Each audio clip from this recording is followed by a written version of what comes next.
वे कोई मशीन नहीं है। जो दूसरों के मन का ख्याल करके नहीं व्यवहार करता वो व्यवहार में विफल हो जाएगा। जयराम जी की। जो दूसरों के मन का ख्याल करके व्यवहार नहीं करता वो व्यवहार में विफल हो जाएगा।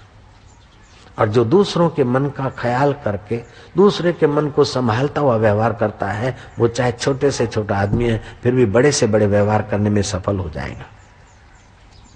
जो सेवा कार्य करने के लिए निकलते हैं, जो सचमुच सेवा का मूल्य जानते हैं, वो तो तत्परता से सेवा खोज लेते हैं। लेकिन कुछ ऐसे लोग हैं कि सेवा के बिल्ले लेकर खूब वट मारते घूमेंगे। बाहर से तो देखेंगे वो सेवा सेवा, लेकिन अंदर से उनको वो आनंद नहीं आता है जो सेवा खोजने वाले सेवक को सेवा करने से जो आनंद आता है वो दिखावट करने वाले को नहीं आता।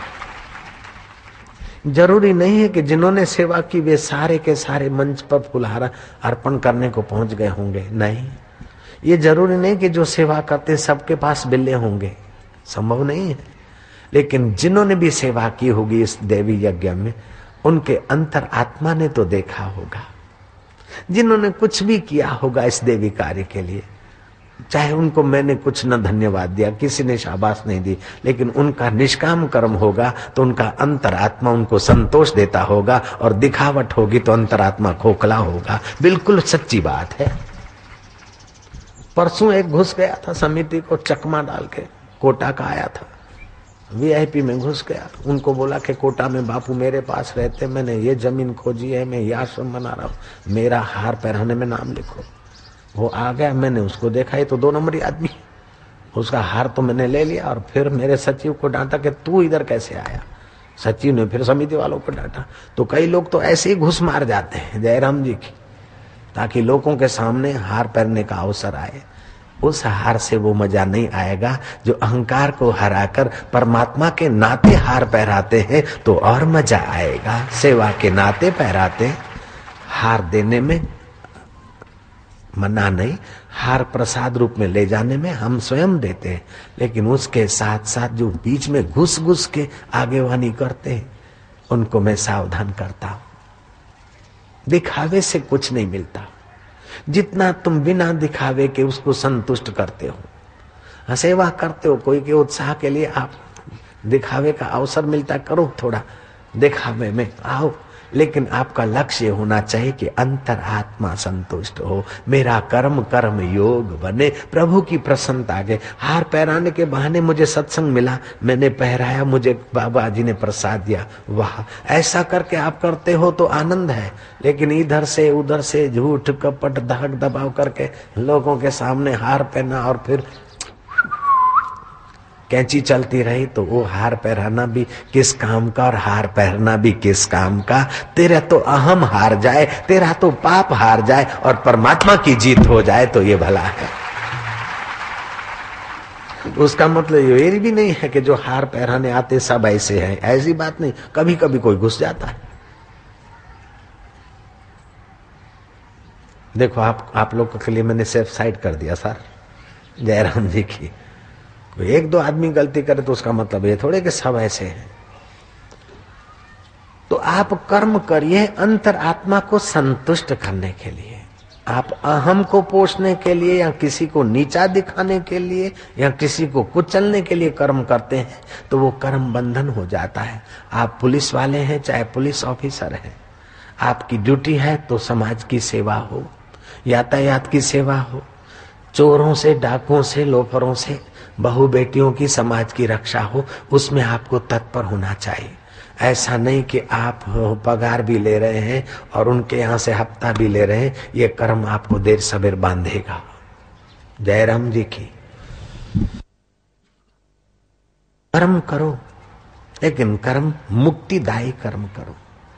भूखे को अन्न मिले, प्यासे को पानी मिले, अनपढ़ को विद्या मिले, हारे हुए को हिम्मत मिले, बीमार को स्वास्थ्य मिले, निगुरे को गुरु मिले, अभक्त को भक्ति मिले, जिज्ञासु को ब्रह्म विद्या मिले। आपके तरफ से जितना हो सके समाज रूपी ईश्वर की भलाई का सोचते हैं और करते हैं तो आपका कर्म कर्म योग बन जाता है।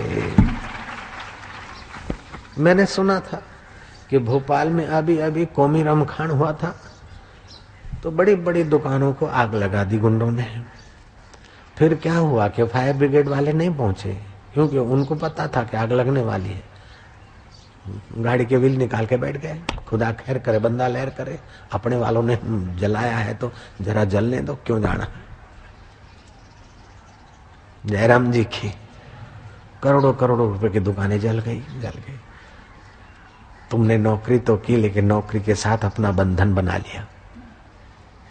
जलाने वालों ने जलाया, किसी नेता के कहने से जलाया, उन गुंडों ने जलाया, लेकिन तेरे को समाज पगार देती है तो आग को कंट्रोल करने के लिए तुझे फायर ब्रिगेड ले जाना चाहिए। हवा निकाल कर ढोंग करना अपराध है।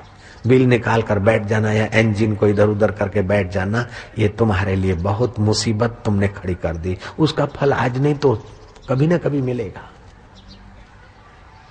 जिस देश में ऐसा होने लगता है, समझो उस देश का खाना खराबी हो रहा है।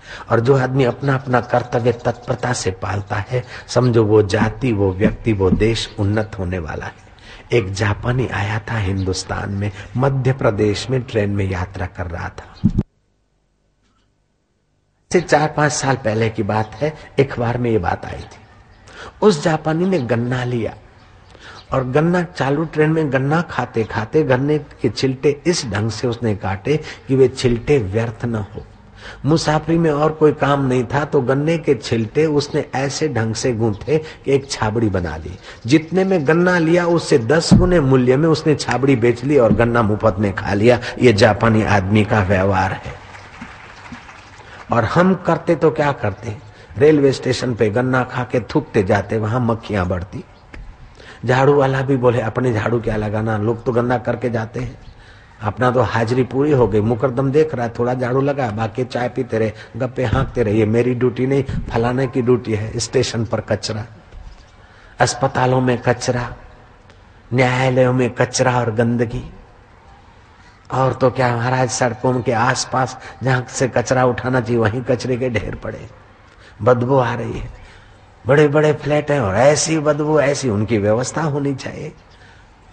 मत्स्य उद्योग है या मच्छी का धंधा करते, भले करें, हमारी मना नहीं, लेकिन ऐसा नहीं कि समाज का सिर्फ दर्द हो जाए, समाज का मूड ऑफ हो जाए, इतनी सारी गंदगी फैला के रखें, ये तो नहीं हो सकता है। नगर पालिका में है तो आप वो कर्तव्य करिए और नगर जनों को भी चिट्ठियां लिखकर नगर पालिका को सूचना देनी चाहिए। दरिया के किनारे ढेर लगा दिए पत्थरों के, लोग बेचारे मॉर्निंग वॉक लेते थे, उनके लिए मुसीबत हो गई। तुमको पत्थर क्या दे रहे हैं, इस ढंग से लगाओ कि सुबह घूमने वालों को अड़चन न हो, तो तुम्हारी भी अड़चन भगवान दूर करेगा। दूसरों की अड़चन करके और आप सुखी होना चाहते, ये कर्म बंधन करता है। दूसरे का ख्याल करके आप अपनी अड़चन मिटाइए। मुझे 10 रुपए का फायदा होता और सामने वाले का 1000 बिगड़े तो मेरे 10 रुपए का मुझे बलि करना चाहिए। मुझे 1000 का फायदा होता और सामने वाले का 1000 बिगड़ता है तो मुझे बीच का रास्ता खोजना चाहिए। ये कर्म योग है, नहीं तो कर्म बांधने वाला है। इसको तो ठीक करूंगा, इसके घर के आंगन इतना ऐसा करूं, इसको तो ठीक करूंगा। तू जमदूत भी नहीं है तू तो मनुष्य है। ठीक करना प्रकृति का काम है, ईश्वर का काम है। तेरे से हो सके तो किसी को सताकर ठीक मत कर। किसी को चने चबाने के बजाय, लोहे के चने चबाने के बजाय तू खांड खीर खिला तो तेरे पास खांड खीर आएगी, उसका कर्म वो जाने। ऐसा सोचकर अड़ोस पड़ोस में रहो। हाँ, इन्होंने हमारे घर के आदमी कचरा डाल दिया, जा बेटे उनके घर के पास तू टट्टी किया कर। वो बोले रान तो मैं खबर लूंगी उसकी। गांव गांव में ये सड़कों पे इधर उधर नहीं। एक तो प्रदूषण खूब है, दूसरा फिर और प्रदूषण बढ़ाते बढ़ाते स्वास्थ्य खराब हो जाता है, बीमारी लगी रहती। घर को साफ सुथरा रखो, शरीर को साफ सुथरा रखो और मन को भी साफ सुथरा रखने के लिए भगवान के नाम का जप करो और भगवान का ध्यान करो तो आपके लिए संसार स्वर्ग हो जाएगा।